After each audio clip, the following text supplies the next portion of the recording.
Alright, guys, so we're going to be talking about Raising Kanan Season 3, Episode 3. So, going into this whole thing, there was a lot of stuff going on. It gets word that Nick is no longer in town. So, we have Brees finally do something where he takes out a corner with Kanan, basically proving that he's trying to run in. And, of course, he's still running for Pops and Snap, which they got to go. I've been saying that. And then they go after the corner as well. And Kanan pretty much gets pressed on by Marvin later on in the episode where he finds out that Kanan's moving with Breeze and other people because Marvin's still looking for Unique. So as of right now, they all know Unique's out of town or he's buying his time or whatever he's doing. So he pretty much tells Kanan straight up, like, basically, whatever you do, you're not going to be at the same level as me, regardless of what you do. And he pretty much put him in his place to a certain degree, but again, Kanan being Kanan, he's going to do what he wants. And Marvin, in this episode, he pretty much was trying to, figure out this and that. He even tries to go to church to get some type of wisdom to how to deal with Lou's death. He even tries to handle this conversation with the one that they're going to be dealing with for escorts for dealing with the drugs. And seems like something may happen between Marvin and this one. Not entirely sure, but it seems like she kind of has a liking to Marvin right now because he's different from other men she's worked with. So again, I can see that happening.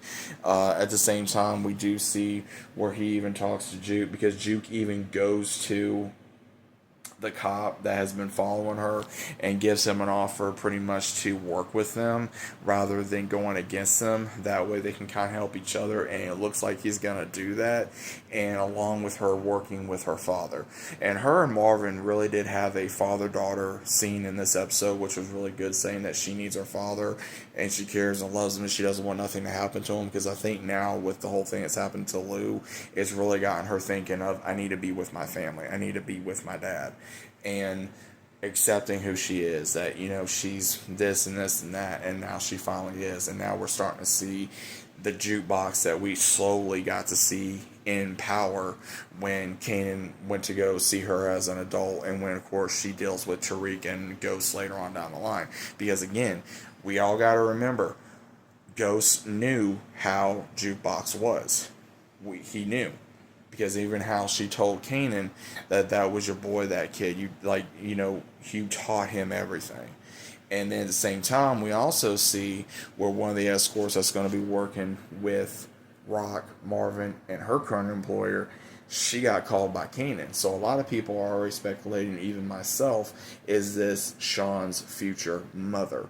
Which again, it very well could be, because I think that, if I remember correctly, I think she turned tricks from what I remember from seeing in the first the main season. So I'm not entirely sure. Maybe it is, maybe it's not. I don't know.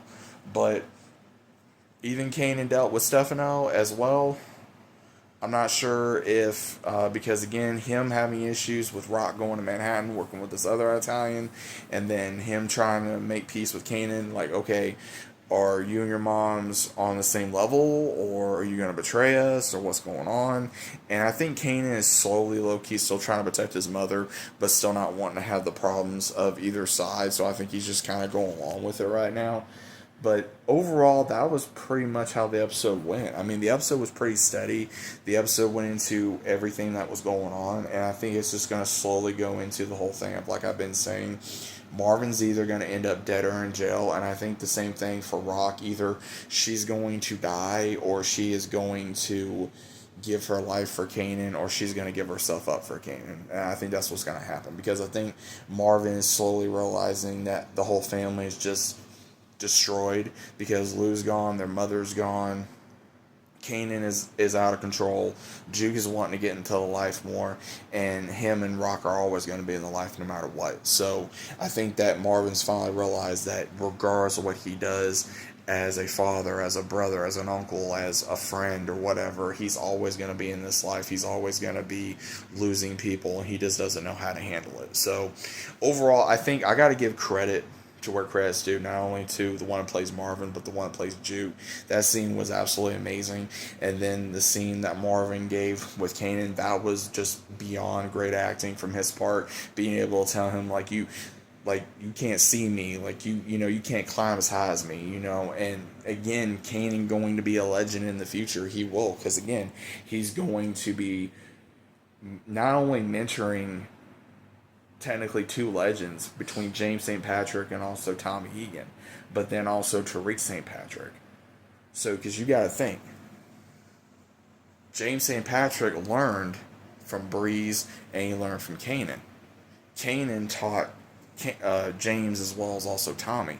But Tariq, he learned from Tasha, he learned from Ghost, he learned from Tommy, and he learned from Kanan. Which, where did they all learn that other stuff from? Kanan. So, again, we're going to be seeing the rise of Kanan here in this current season, because now that he's rolling with Breeze, and Breeze is now finally doing something. But again, Breeze is taking out a few corners. It's one of those where it's like, I'm supposed to be impressed with that. Again, I don't see the whole hype of Breeze. I've been saying that, and I'm wanting to see what this whole thing is. Because, again, we all know, again, like I have been saying, we all know that Ghost takes out Breeze at some point, which we may see in the spinoff that they're currently working on for Power Origins. So, what do you guys think about this episode? What do you think is going to happen this season? Let me know about it down in the comments, and I'll see you as always on the next one.